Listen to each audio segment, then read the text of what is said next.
Concerns growing in Kansas tonight over the president's vaccine mandate. I don't think it should be mandated by the federal government. We'll tell you how some state lawmakers plan to take action.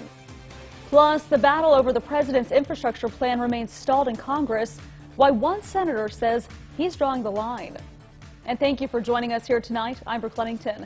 And we start with those concerns with the president's vaccine mandate. Our Capitol Bureau reporter Rebecca Chung is live at the Capitol now to explain what some state lawmakers plan to do about it. Rebecca? Now, Brooke, lawmakers usually meet here at the Capitol for a few months each year, but there is talk that they may come back early to try to block the federal vaccine mandate. And of course, this comes as thousands of Kansans are set to lose their jobs next month. 1, 2, 3.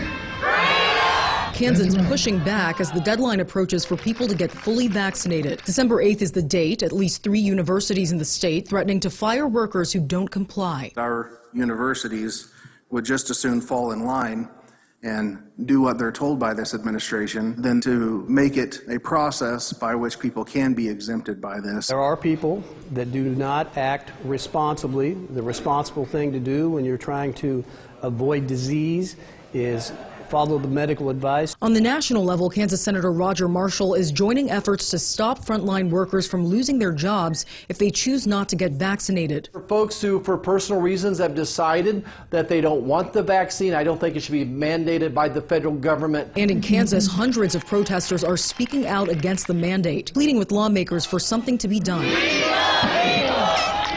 Now a plan is on the way as some lawmakers on the state's Government Overreach Committee scramble to find a solution. I believe if you want to get the vaccine, you should get the vaccine, and if you don't, you shouldn't be forced to. The goal of the committee is to look at what we can do as a state to protect Kansans' freedoms and rights.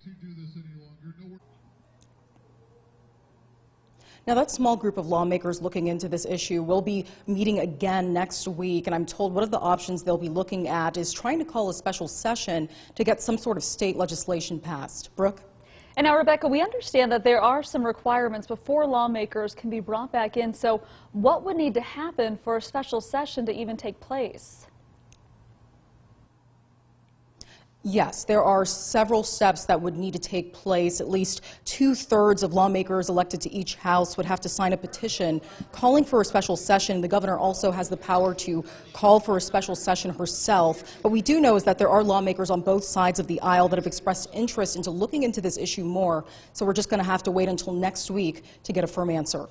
Live at the Capitol covering local news that matters, Rebecca Chung, KSNT News. All right, Rebecca, wonderful reporting as always. Thank you so much.